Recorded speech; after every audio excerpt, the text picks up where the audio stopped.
Shalom, shalom. Selamat sore. Gimana liburannya? Oke semua? Ya, beberapa baru pulang dari liburan. Beberapa sudah mempersiapkan sangat lama liburannya ya. Beberapa juga mendadak persiapan liburannya.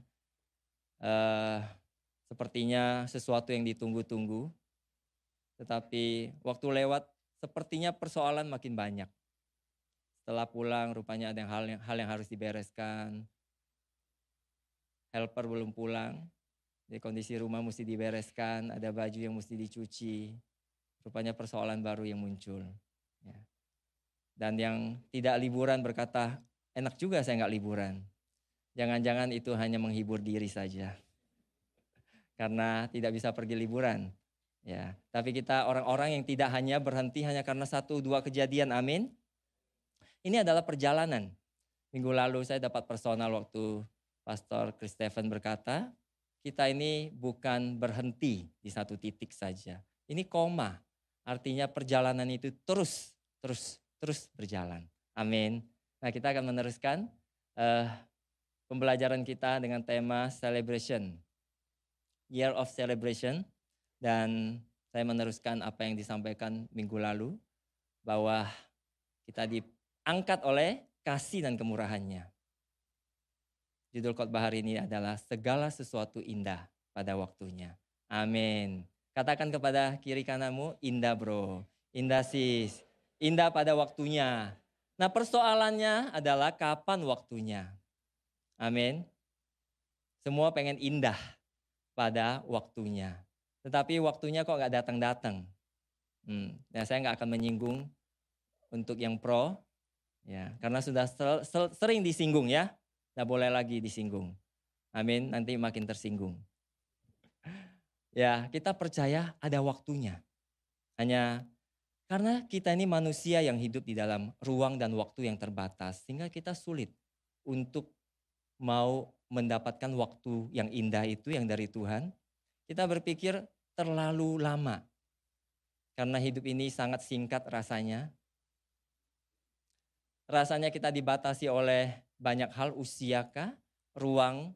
Kita berpikir kapan saya akan mendapatkan waktu yang indah itu. Kita belajar sepanjang bulan Maret ada kisah tentang seorang pribadi yang sangat sabar. Dia sangat tekun dan dia adalah seorang anak yang sangat dikasihi yang bernama Daud. Amin. Nah kita tahu bahwa ada pribadi ini yang di dalam perjanjian lama tetapi diteguhkan kembali waktu di dalam perjanjian baru. Paulus berkhotbah, dia menyampaikan di dalam Kisah Para Rasul pasal yang ke-13 ayat 22b. Paulus berkata tentang Daud, Allah telah menyatakan, aku telah mendapat Daud bin Isai, seorang yang berkenan di hatiku dan yang melakukan segala kehendakku. Amin. Ini tentang Daud. Kalau di dalam bahasa Inggrisnya dikatakan, he gave testimony. Siapa yang bersaksi? Allah sendiri yang bersaksi. Kata testimoni ini diambil dari kata martureo, martir. Artinya adalah orang saksi yang benar-benar mengalami langsung. Jadi ini cerita bagaimana seorang pribadi, bapak, dia menyaksikan seorang anak manusia yang bernama Daud, yang sangat berkenan di hatinya. Ini luar biasa sekali, karena tidak pernah Allah bersaksi hanya kepada beberapa pribadi, dan salah satunya adalah kepada Daud, anak yang dikasihinya. Ya, dikatakan dia melihat, mendapatkan Daud, seorang yang berkenan di hatinya. Di dalam bahasa Inggris dikatakan a man after mine own heart. Ya, ini adalah sebuah idiom sebenarnya. After my own heart artinya seorang yang hatinya itu melekat. Seorang yang hatinya itu mirip sekali dengan Tuhan. Seorang yang dia bisa menyelami kedalaman hati Tuhan. Seorang yang identik bahkan dengan hatinya Tuhan. Wow, ini kata-kata yang kuat. Jadi Daud ini orang yang personal, pribadi yang hatinya itu mirip sekali dengan hatinya Tuhan. Dia punya satu hati yang benar-benar bisa menyelami hatinya Tuhan. Ya, ini menjadi awal dari judul khotbah kita hari ini. Dan kita lihat di dalam Pengkhotbah pasal yang ketiga, ayat yang ke-11. Pengkhotbah berkata, ia membuat segala sesuatu indah pada waktunya. Bahkan ia memberikan kekekalan dalam hati mereka. Tetapi manusia tidak dapat menyelami pekerjaan yang dilakukan Allah dari awal sampai akhir. Saudara, ini bukan khotbah di ibadah penghiburan. Ayat ini sering dipakai di ibadah penghiburan. Ya. Sehingga ini menjadi ayat yang rasanya jarang dipakai di dalam sebuah khotbah di ibadah. Ia membuat segala sesuatu indah pada waktunya. Tetapi manusia tidak bisa menyelaminya. Manusia tidak bisa melihat dari awal sampai kepada akhir. Karena manusia penglihatannya terbatas. Manusia dia hanya bisa melihat 1-2 tahun ke depan. Itu paling hebat. Tetapi kalau bisa lihat besok aja sudah hebat sekali. Saudara di sini ada yang tahu apa yang terjadi besok? Jarang ada yang tahu ya. Kalau tahu enak ya. Main saham untungnya banyak. Ya. Kalau kita bisa hidup seperti Daud, yang hatinya melekat kepada Tuhan, yang hatinya bisa menyelami hatinya Tuhan, kita bisa melihat segala sesuatu itu indah pada waktunya. Amin. Amin. Katakan kembali kepada kiri kananmu, indah pada waktunya. Buat dirimu dan pasti juga buat saya. Ya. Kita baca statement berikut ini bersama-sama, 2, 3. Pengenalan akan Bapa yang utuh memampukan saya untuk melihat setiap keadaan yang datang sebagai kesempatan untuk mengalami kasih dan kemurahannya yang sanggup mengangkat kehidupan saya. Amin. Ya, kehidupan Daud itu nggak tiba-tiba menjadi seorang raja. Memang dia diurapi menjadi raja. Proses dia diurapi menjadi raja itu menuntun Daud masuk kepada banyak kejadian. Kalau kita hari ini membacanya, kita sekedar membaca lewat, kita akan melihat bagaimana Daud itu begitu teguh, dia menjadi raja yang terkenal di Israel. Bahkan bintang Daud itu dipakai sebagai lambang dari bendera Israel sekarang. Daud itu raja yang paling terkenal di Israel. Tapi kita bisa melihat sebenarnya perjalanannya Daud. Sejak dia diurapi oleh Samuel sampai dia menjadi raja, banyak kejadian di situ. Banyak hal-hal yang sebenarnya bisa menuntut respon dia. Apakah dia meresponinya dengan benar atau dia bisa meresponinya dengan salah. Hidup kita, saudara, banyak hal yang terjadi juga. Kita bisa mengambil pembelajaran apa yang dialami oleh Daud. Dan kita bisa menarik ke dalam kehidupan kita. Dan kita bisa aplikasikan ke dalam kehidupan kita. Daud, dia mengambil banyak kesempatan di dalam hidupnya. Kalau manusia, dikatakan ada manusia oportunis. Dia hanya ngambil kesempatan, keuntungan buat diri dia. Tapi Daud bukan seorang oportunis. Dia mengambil banyak kesempatan untuk bisa berjalan menggenapi kehendak Bapa. Amin. Setiap kesempatan yang datang ke dalam hidupnya, dia pakai untuk bisa mempercepat menggenapi kehendak Bapa di dalam hidupnya. Pertama kali dia bertemu dengan seorang tinggi besar bernama Goliat di medan perang. Itu menjadi kesempatan dia. Dia tahu dia akan menjadi seorang raja. Itu menjadi titik dia makin mendekat kepada proses dia menjadi raja. Amin. Kita tahu dia berhasil mengalahkan Goliat. Dan dia akhirnya masuk ke istana, makin dekat ya. Makin dekat menjadi seorang raja. Waktunya makin dekat.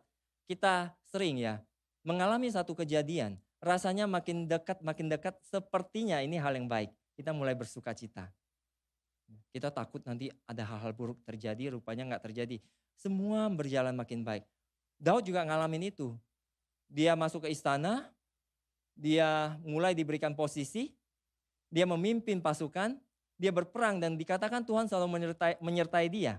Sehingga apapun yang dia lakukan di medan perang, semua berhasil. Makanya sampailah kepada nyanyian. Saul mengalahkan beribu-ribu. Daud mengalahkan berlaksa-laksa. Titik itu membuat Saul begitu marah, kita tahu. Sehingga apa yang terjadi? Daud mau dibunuh. Akhirnya Daud menyingkir. Dia pergi. Saudara, perhatikan. Seorang yang menyelami hati Tuhan, mengenal hati Tuhan, dia tidak berhenti. Titik itu Daud bisa memilih untuk, ya sudahlah. Semua perjalanan yang rasanya sudah mulai ke puncak, tiba-tiba turun.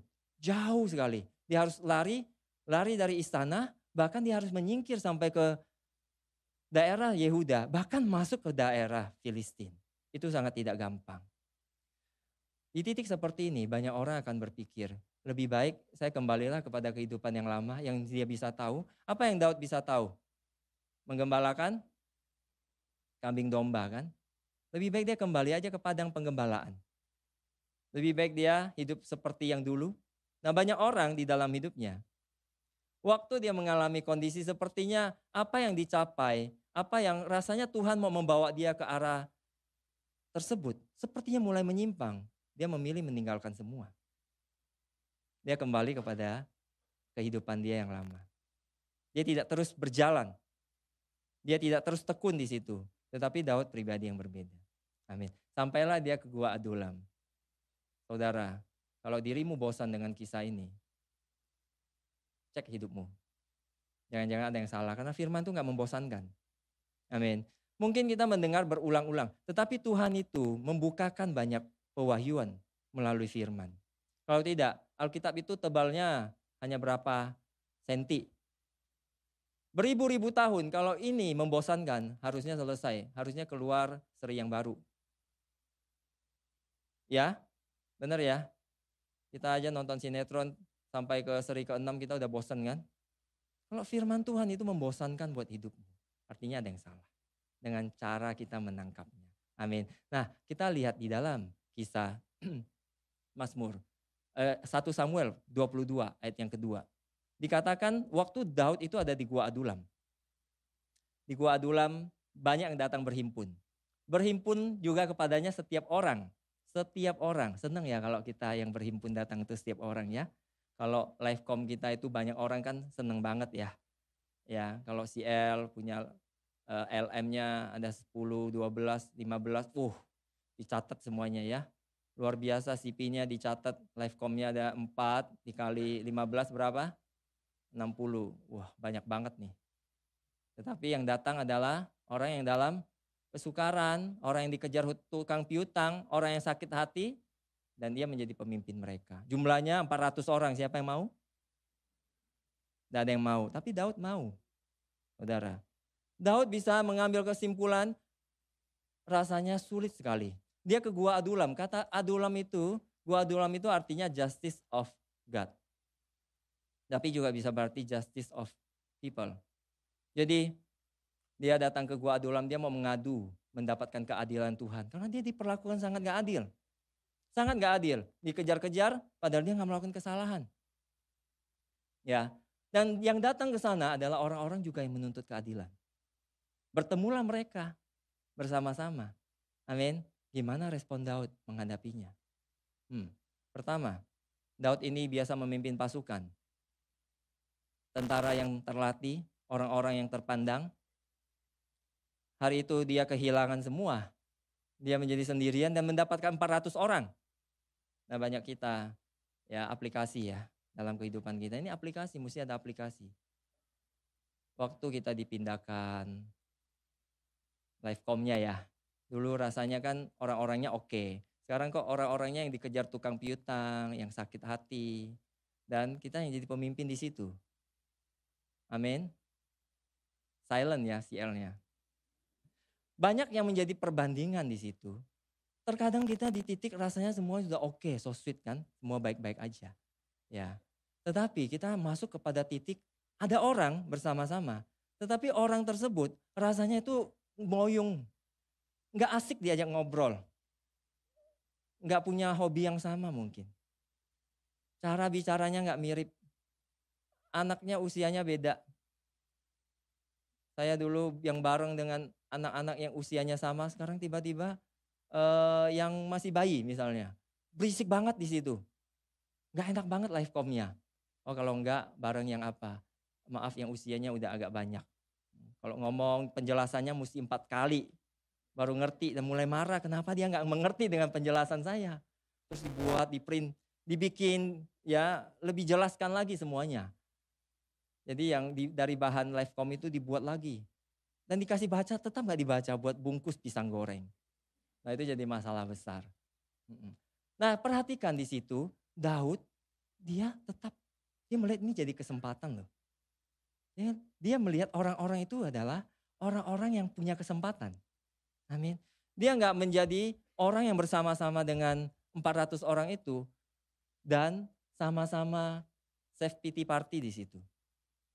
Mulai membicarakan hal-hal yang tidak adil di situ. Banyak orang kan sering berkumpul seperti itu ya. Assembly, kumpul bareng ya, fellowship ya. Fellowship. Kenapa mesti fellowship harus ditemenin sama si L-nya? Agak percaya banget. Ya karena kalau nggak datang biasanya bicaranya yang lain. Bicarain siapa? Si L-nya. Tapi kalau yang datang si L-nya, jangan-jangan yang dibicarakan siapa? Si P. Wah, ini pengalaman banget. Pinter sekali menjawabnya. Nah kalau yang datang si P yang dibicarakan siapa? Hah? PIC. Tuh lebih pinter lagi jawabnya. Tidak, kita bukan orang-orang seperti itu. Amin. Saya percaya karena kita adalah anak yang dikasihi. Ya, lihat Daud, dia menjadi pemimpin mereka. Artinya dia pemimpin adalah bukan hanya memimpin tetapi menuntun mereka. Daud mengambil kesempatan menuntun mereka. Daud mengambil kesempatan mengarahkan mereka. Daud tidak melihat bahwa, wow saya kacau sekali ya 400 orang gimana saya membereskannya. Dia percaya, di dalam dirinya sudah ada kehidupan. Sahabat, saudara pernah dengar kisah Midas? Pernah dengar kisah Midas? Belum ya, saya nggak akan ceritakan tentang itu kisah mitologi. Tetapi Midas ini menarik sekali karena apapun yang dia sentuh itu menjadi emas. Seneng nggak? Saudara bisa sentuh seseorang jadi emas suka? Sentuh istrimu dia jadi emas. Sentuh suamimu dia jadi emas. Dalam kisah ini yang kita mau ambil pembelajaran adalah kalau seorang yang mempunyai kehidupan, dia ditaruhkan dimanapun, dia akan mengalirkan kehidupan. Dia dikumpulkan dengan orang seperti apapun, kuasa itu mengalir melalui hidupnya, menyentuh, mengubahkan orang. Amin. Jadi kalau kita ini hanya mau mendapatkan yang baik-baik saja, kita mesti mempertanyakan, buat apa kuasa, kebenaran dan kasih itu? Kalau kita hanya bersama orang-orang sudah mengerti kita, sudah tahu kehidupan kita ditaruhkan di tempat-tempat harusnya mereka membutuhkannya. Kehidupan itu bisa mengalir justru pada saat-saat seperti inilah. Seperti kejadian Daud ini. Orang-orang itu akhirnya mendapatkan hal yang berbeda. Ya, mereka ditumbuhkan. 400 orang itu ditumbuhkan. Kita tahu dari 400 orang itu. Di dalam 1 Tawarik 11 ayat 10 dikatakan mereka menjadi pahlawan yang luar biasa. Yang mengiringi Daud, yang telah memberi dukungan yang kuat kepadanya. Orang-orang yang dulu adalah orang stres, dikejar tukang piutang, sakit hati, tetapi Daud menuntun mereka. Sampai mereka menjadi seorang para pahlawan yang luar biasa.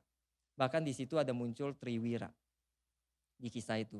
Triwira itu gak punya posisi bahkan.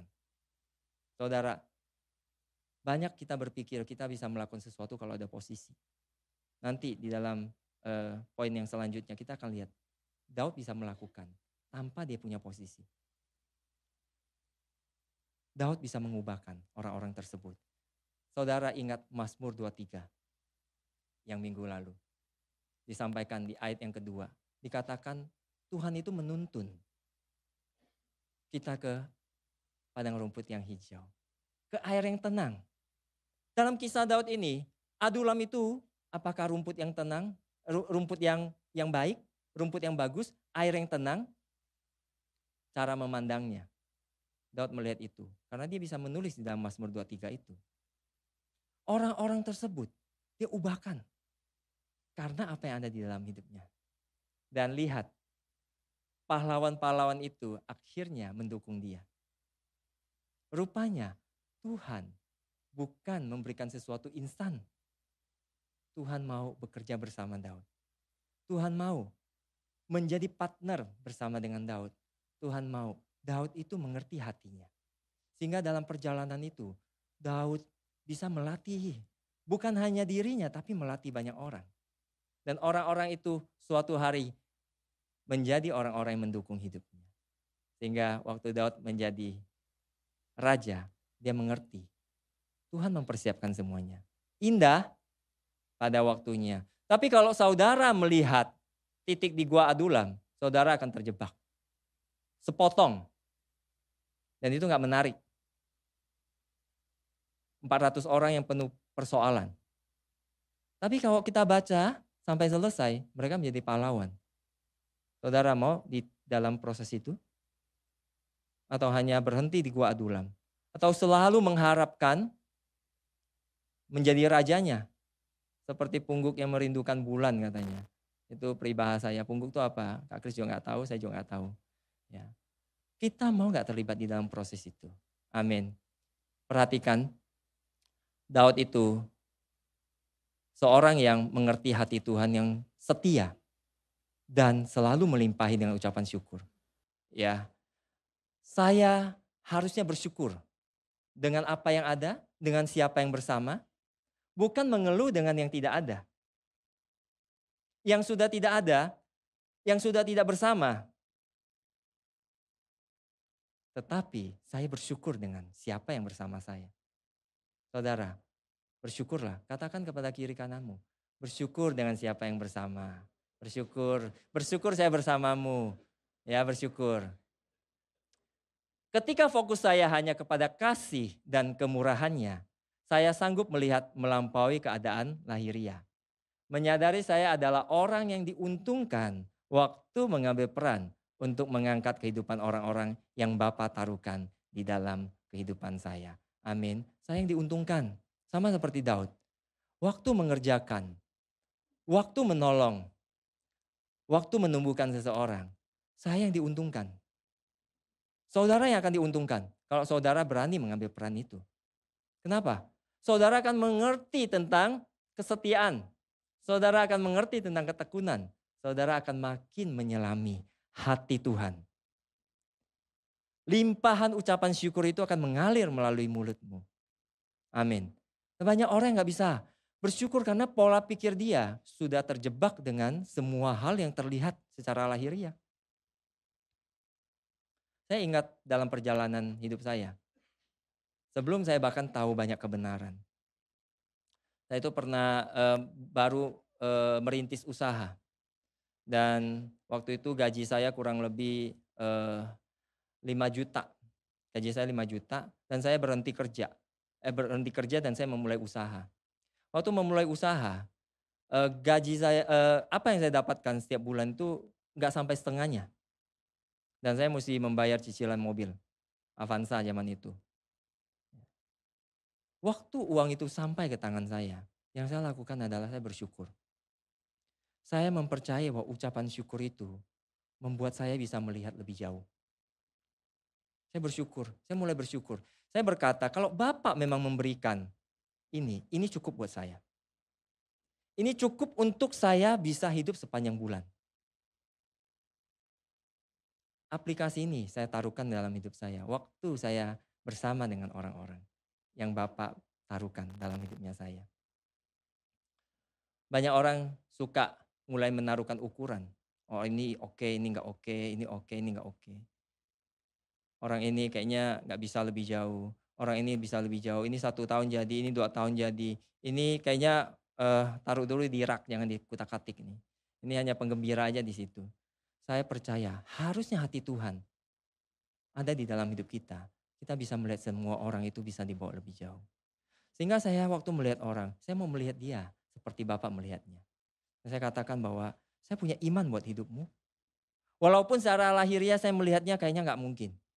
Secara lahiriah saya melihatnya nggak ada kesempatan. Secara lahiriah orang tersebut tidak akan bisa lebih jauh. Tetapi saya mau melihat seperti Tuhan melihatnya. Saya mau menaruhkan bahwa orang ini pasti bisa diangkat. Karena kasih dan kemurahan yang sama yang mengangkat hidup saya. Kasih dan kemurahan yang sama juga yang akan mengangkat hidup semua orang. Karena Tuhan itu adil.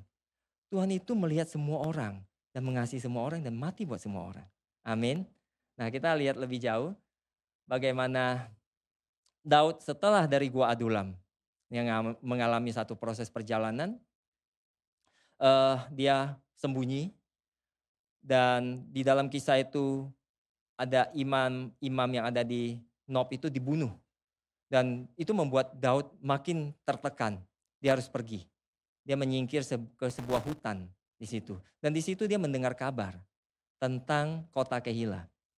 Kota Kehila ini kota yang ada di Yehuda juga.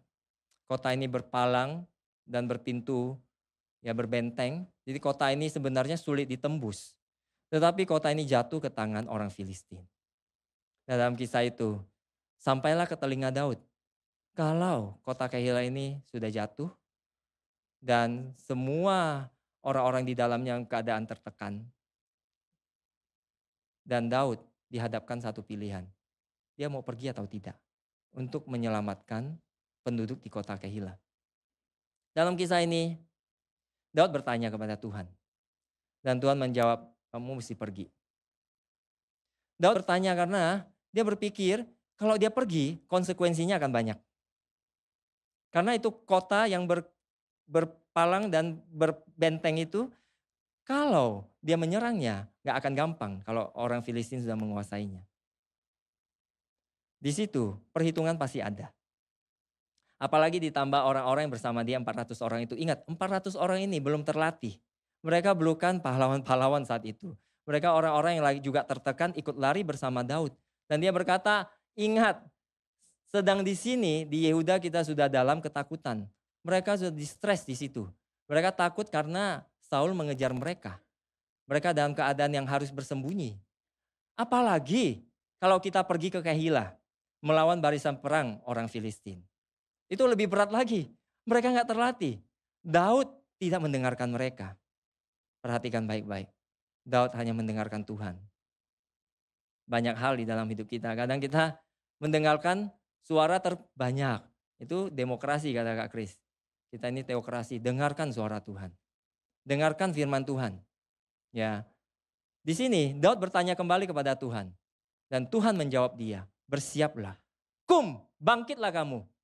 Jangan lagi bersandar kepada sesuatu yang lahiriah. Banyak orang kita tertekan karena melihat sesuatu yang lahiriah. Perhitungan yang lahiriah. Hitungan-hitungan yang tidak masuk itu membuat kita itu tidak sanggup untuk berdiri. Tidak sanggup untuk melakukan sesuatu. Tetapi dalam kisah ini, Daud dia diminta untuk bangkitlah. Pergilah ke Kehila. Sebab aku akan menyerahkan orang Filistin itu ke dalam tanganmu. Demikianlah Daud menyelamatkan penduduk Kehila. Perhatikan di sini. Itu ada barisan perang orang Filistin. Mereka terlatih menghadapi Daud bersama dengan 400 orang yang belum terlatih itu. Bagaimana Daud bisa mengalahkannya? Tetapi kita tahu dalam kisah ini Daud dan para orang-orang bersamanya menang. Menyelamatkan penduduk kota Kehila itu. Saudara, banyak hal sebenarnya. Ukuran kita itu gak masuk. Ukuran kita itu gak sama dengan ukuran Tuhan. Tuhan itu punya ukuran tersendiri. Kita gak bisa menaruhkan ukuran kita ke dalam ukurannya Tuhan. Dan kita bahkan memaksa Tuhan mengikuti ukuran kita. Banyak yang bertanya, gimana jalan Tuhan? Bagaimana caranya? Ya, pikiran, perasaan Tuhan itu seperti lautan yang dalam. Kalau kita dengan ukuran lahiriah kita seperti memakai ember dan menimba lautan tersebut. Itu gak masuk akal. Makanya banyak yang mulai berkata gak masuk akal kalau ikut Tuhan. Benar. Karena saudara memakai akalmu, memakai ukuran akalmu. Tidak bisa. Amin. Harusnya ukuran dari Tuhan. Banyak yang berkata bagaimana masalah saya bisa diselesaikan. Saya mendapatkan satu kebenaran. Waktu Tuhan berkata, kalau saudara Kalau engkau punya iman sebesar biji sesawi saja, itu yang paling kecil. Gunung masalahmu pun akan selesai dengan iman sebesar biji sesawi itu. Asal tidak ada kebimbangan di dalam hidupmu. Sebesar apapun persoalanmu, sebesar apapun masalahmu, Tuhan bisa selesaikan. Amin. Dalam kisah ini kita lihat Daud dipakai. Dan itu menjadi kesempatan dia menumbuhkan orang-orang yang bersama dia. Orang-orang itu bisa melihat kuasa, orang-orang yang bisa melihat tuntunan Tuhan. Ya, arahan yang tidak masuk akal itu saat ini menjadi sesuatu yang berbeda. Arahan yang sepertinya tidak sesuai, mustahil untuk dilakukan. Tetapi waktu Daud mengikutinya, hari itu penduduk kota Keila diselamatkan. Luar biasa ya. Ini kisah yang indah benar. Kalau berhenti di sini selesai semua ya. Oke, tidak, nggak berhenti di sini. Kita lihat di dalam ayat selanjutnya apa yang terjadi. Saul dapat kiriman WhatsApp kalau Daud ini ada di kota Keila. Apa yang Saul katakan? Nah, rupanya Tuhan sudah serahkan Daud ke dalam tangan saya. Dia masuk ke kota itu terkepung karena palang dan bentengnya, jadi tinggal dimatiin aja di dalam. Ya, perhatikan di situ. Daud mulai bertanya kepada Tuhan. Tuhan, dia akan datang ya, Saul? Tuhan bilang, ya akan datang. Terus Daud bertanya lagi, kalau begitu orang-orang warga kota ini akan menyerahkan saya kah? Tuhan jawab apa? Akan mereka serahkan. Hancur hatinya Daud ya. Saudara bisa membayangkan hidupmu, udah nolong orang, udah lakukan semuanya, rasanya sudah yang terbaik. Dan kemarin dia masih muji-muji dirimu, benar? Wow, Koko kakak terbaik nih ya. Kasih jempol 1 gak cukup, jempolnya 2. Amin. Tetapi besoknya, waktu keadaan tidak ideal datang, apa yang dilakukan? Mereka membelakangi kita. Mereka nusuk dari belakang. Mereka cari selamat sendiri. Terus pikiran kita apa? Buat apa saya kerjakan seperti ini ya? Hidup saya suwe banget.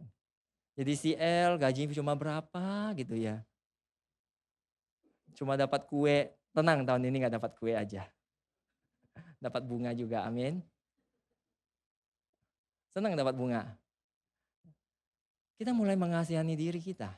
Kita mulai melihat kayaknya apa yang kita lakukan kayaknya nggak oke banget buat hidupnya kita. Terus mulai berpikir, ini gara-gara diarahkan ini. Siapa yang arahkan saya ini? Tadi kan bersyukur kan arahannya kan? Arahannya sekarang membuat saya terjebak di dalam. Arahan ini membuat saya rupanya saya dimanfaatkan. Ya, saya diminta untuk jadi CL, jadi CP, saya diminta melepaskan ini dan itu. Rupanya setelah datang keadaan yang gak baik, saya sepertinya ditinggalkan. Saya dibiarkan. Saya harus nanggung semua. Bahkan katanya, ya mereka akan serahkan kamu. Ya, kamu harus hadapi sendiri. Ini waktunya kamu teguh dengan firman.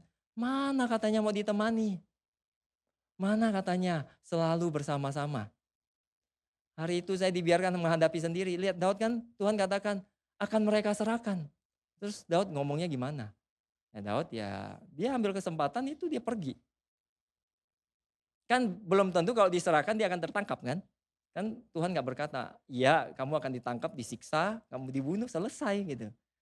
Rupanya ini adalah sepotong perjalanan. Sama saudara. Jangan melihatnya semua dari satu ukuran saja. Kalau lagi sukacita ya mujinya luar biasa. Tapi orang yang sama juga. Kalau lagi susah, kesel, dia bisa mencaci dengan luar biasa juga. Siapa orangnya? Jangan angkat tanganmu. Amin. Ya kita lihat gimana Daud mengenal hati Tuhan. Dia melihat, menyelami hati Tuhan yang terang sekali. Bisa melihat semuanya jelas dan ada ketulusan di dalamnya. Itu membuat Daud itu, dia punya kepekaan. Dia punya kejernihan. Dia melihat tuntunan Bapa melebihi perhitungan lahiriah dia. Dia gak lagi lihat kondisi, situasi yang sepertinya akan membuat dia rugi di situ, akan membuat dia menjadi korban di situ, dia tahu bahwa tuntunan Bapak pasti baik. Amin.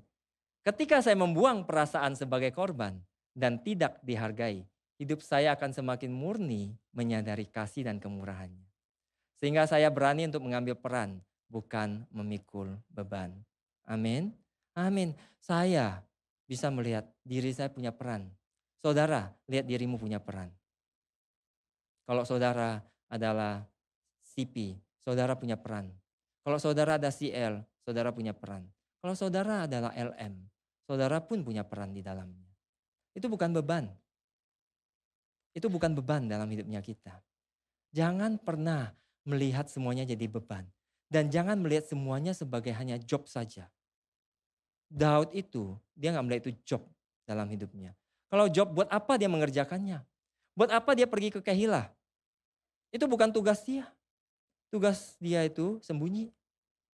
Karena dikejar-kejar sama Saul.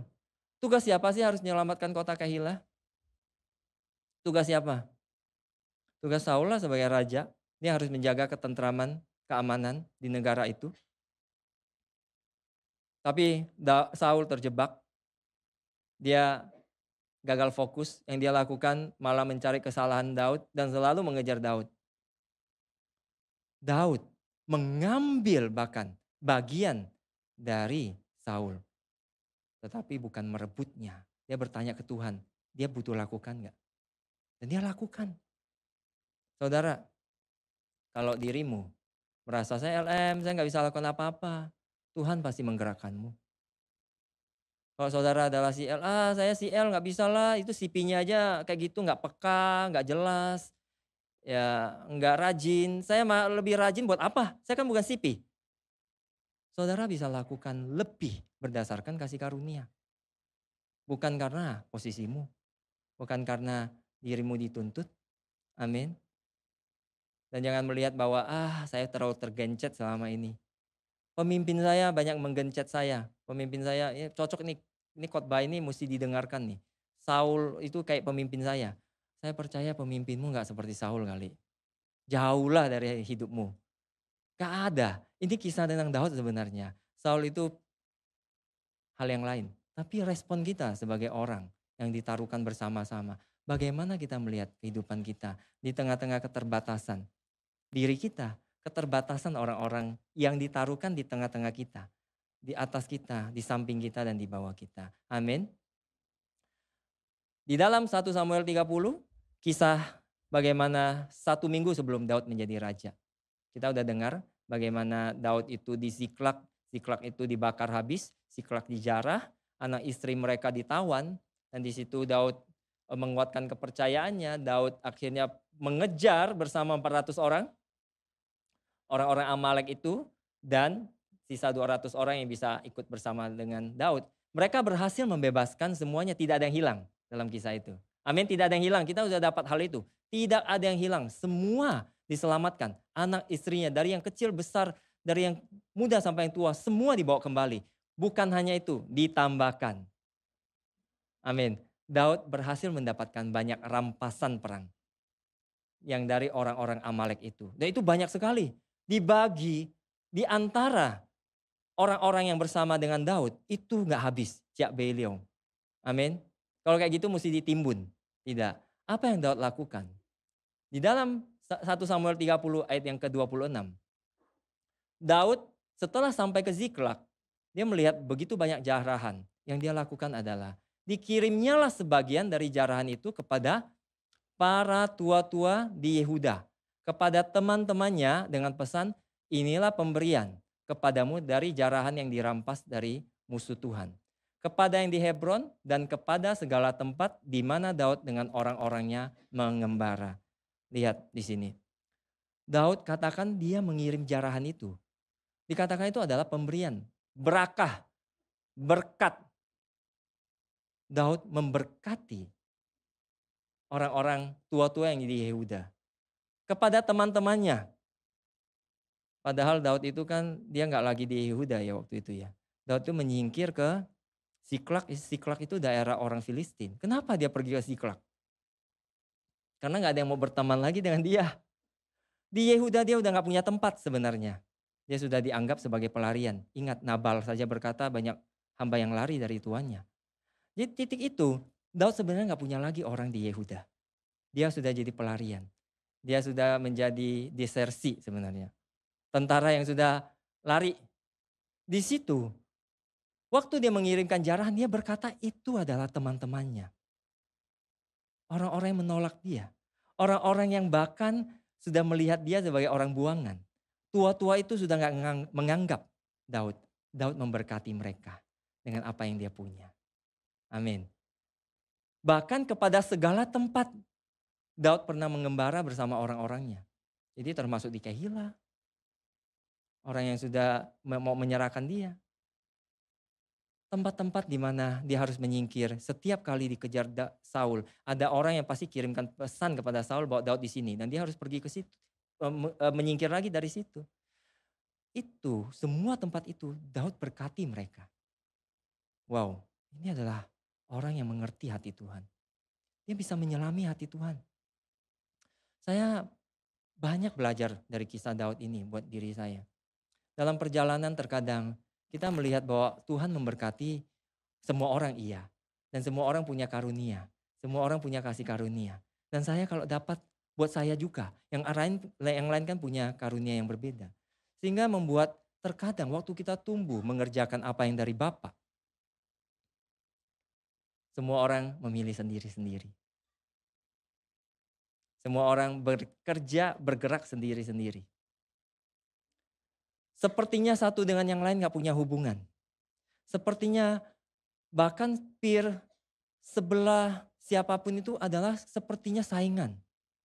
Itu kayak musuh. Kalau saya bergerak lebih maju, dia harus di bawah saya. Kalau dia di atas saya gak boleh kalah. Daud tidak melihat tua-tua itu sebagai musuhnya. Tua-tua Yehuda itu, kalau Saul tumbang, mereka ini adalah penguasa-penguasa kecil. Mereka bisa memilih untuk mengangkat seorang raja menurut kehendak mereka. Daud melihat mereka sebagai sahabat. Daud melihat mereka sebagai partner. Daud melihat mereka sebagai orang yang bersama-sama bisa menggenapi apa yang Bapak mau. Saudara, dalam hidupmu, saudara melihat Livecom yang lain sekarang udah nggak zaman ya, saingan.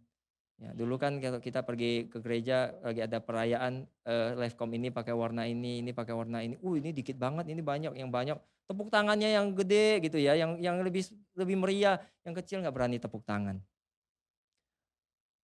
Si L yang satu dengan si L yang lain membandingkan. Bahkan si P. Saya belajar dalam hidup saya. Apakah saya punya hati nggak yang berani untuk memberkati yang lain? Kalau memberkati ke bawah kan gampang ya. Memberkati ke samping yang rasanya sulit. Benar ya? Lu juga punyalah. Sendiri juga bisa lakukan kok. Sama-sama tumbuh, sama-sama dapat firman kok. Sama-sama dengarkan firman. Sama-sama bisa sendiri lah. Renungkan aja sendiri. Kita punya hati nggak seperti Daud? Yang bisa membagikan apa yang dia punya. Itu akan kembali kepada hidup kita. Karena di dalam 2 Samuel 2 ayat 4a. Setelah Saul meninggal, Daud itu ke Hebron. Hebron itu daerah Yehuda. Di situ orang-orang Yehuda itu datang dan mengurapi Daud di sana menjadi raja atas kaum Yehuda. Wow.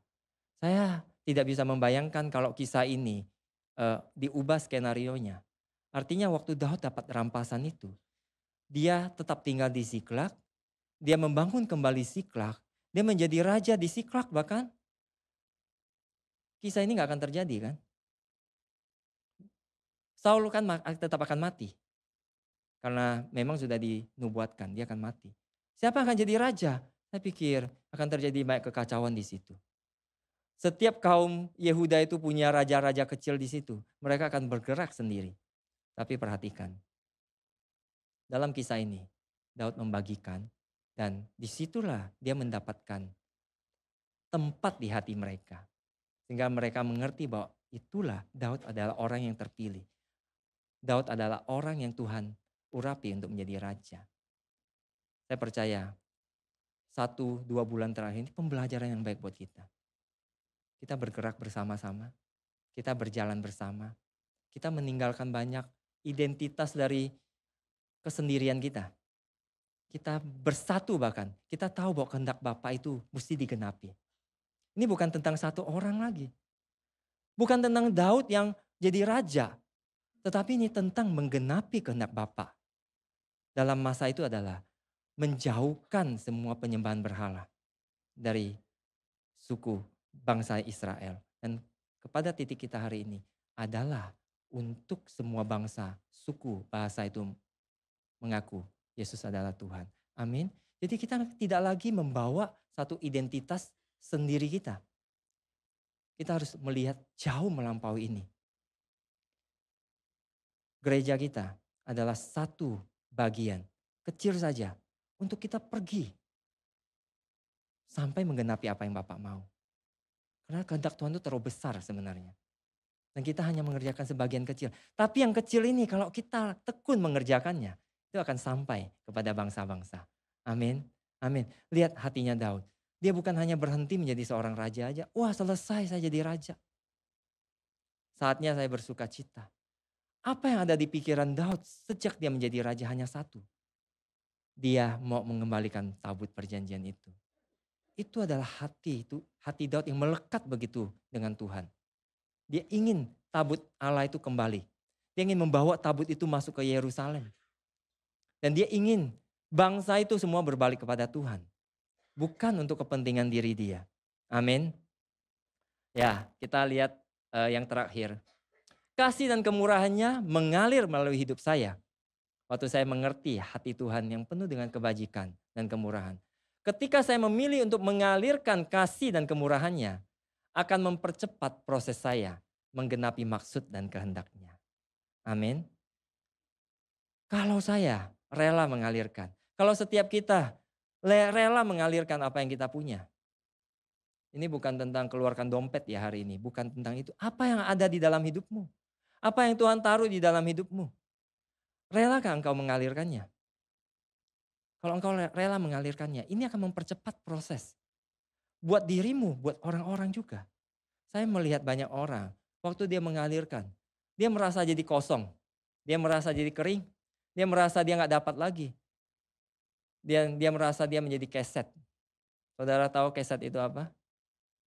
Bersih-bersihkan, orangnya masuk ke dalam. Dan dia melupakanmu di situ. Dan saudara yang tiap hari dikesetin. Beberapa orang menumbuhkan orang, dia sendiri gak bertumbuh di situ. Saudara paham maksud saya? Orang sepertinya melewati dia terus. Ya, orang datang ke dalam hidupnya ditolong, berubah, berjalan. Dan dia sendiri gak mau berjalan di situ. Itu pilihan, itu bukan kehendak Tuhan. Saudara, Tuhan tidak memilihmu menjadi keset. Tuhan memilihmu menjadi perkakasnya yang mulia. Untuk mengerjakan maksud-maksud mulia. Setelah mengerjakan, saudara akan diangkat. Saudara akan dimuliakan. Bukan jadi keset. Amin. Jadi jangan takut mengalirkan. Jangan takut juga dibalap. Jangan takut kalau saya mengalirkan nanti dia jauh lebih diangkat. Jangan. Kisah Triwira itu, dia gak punya posisi apa-apa. Dia mendukung terus Daud. Dan menjadi persoalan. Kisah Barnabas juga tahu bagaimana Barnabas membawa Saulus kan. Yang mengganti nama menjadi Paulus. Barnabas gak punya banyak nama di situ, tapi dia rela. Tetapi dia tetap mengerjakan. Dia gak berhenti di situ dan berkata buat apa dia melakukan semua hal itu. Amin. Ayat yang terakhir kita baca di dalam Mazmur 23 ayat 5 dan ke-6. Engkau menyediakan hidangan bagiku di hadapan lawanku. Engkau mengurapi kepalaku dengan minyak. Pialaku penuh melimpah. Kebajikan dan kemurahan belaka akan mengikuti aku seumur hidupku. Dan aku akan diam dalam rumah Tuhan sepanjang masa. Ini kisah yang menarik dari Daud yang mengalami banyak proses yang sangat gak ideal di dalam hidupnya. Tetapi Daud bisa menulis Mazmur 23 ini. Ini luar biasa. Kalau di ayat kelima ini saya banyak merenungkan ayat kelima ini. Dikatakan Tuhan yang menyediakan hidangan. Jadi dalam setiap keadaan dia tahu bahwa Tuhan yang akan melakukan semua. Bagian dia itu hanya duduk dan menikmati apa yang Tuhan berikan. menanti prosesnya Tuhan. Berjalan berdasarkan tuntunan Tuhan. Bukan mengeluh dengan semua hal yang terjadi. Daud melihat semua itu adalah satu hidangan yang nikmat buat dia. Tuhan yang mengurapi kepalanya dengan minyak. Pialanya itu penuh melimpah. Melimpah dengan apa? Kebajikan, kemurahan. Ya, Daud bisa melihat bahwa sepanjang hari-hari hidupnya, itu selalu ada kebaikan dan kemurahan Tuhan. Kita bacakan dalam versi bahasa Inggris ayat ke-6a ini. Sama-sama dalam hitungan 3, 2, 3. Surely goodness and mercy shall follow me all the days of my life. Kita tahu di dalam perjalanan Daud gak senantiasa dapatkan hal yang baik. Banyak kesusahan di dalamnya. Dia harus pernah pura-pura menjadi orang gila. Dia gak punya apa-apa. Dia bahkan sering dalam keadaan tertekan. Bahkan di dalam Ziklag itu, semua orang menunjuk kepada dia sebagai orang yang bertanggung jawab. Tetapi perhatikan, pribadi ini bisa berkata, hanya kebajikan kemurahan saja yang ada di dalam hari-hari hidup saya. Dan itu ada sepanjang hidup saya. Jadi saudara, apakah waktu yang indah itu? Beautiful in his time. Sebenarnya saya percaya waktu yang indah itu adalah kita bisa gak menyadari kehadiran Bapa. Kita mengenal gak Bapa yang tidak meninggalkan kita? Kita tahu gak dalam keadaan seperti apapun Bapa ada bersama kita. Waktu kita gak sanggup dia akan angkat kita. Kalau kita bisa menyadari itu, setiap hari kita tidak pernah ada hari buruk. Setiap hari kita tidak pernah ada sorrow di situ. Yang ada adalah waktu yang indah. Kita baca statement terakhir. Saya baca yang tulisan merah, nanti saudara boleh baca yang di bawahnya. Bapak selalu mau mengangkat kehidupan saya. 2, 3.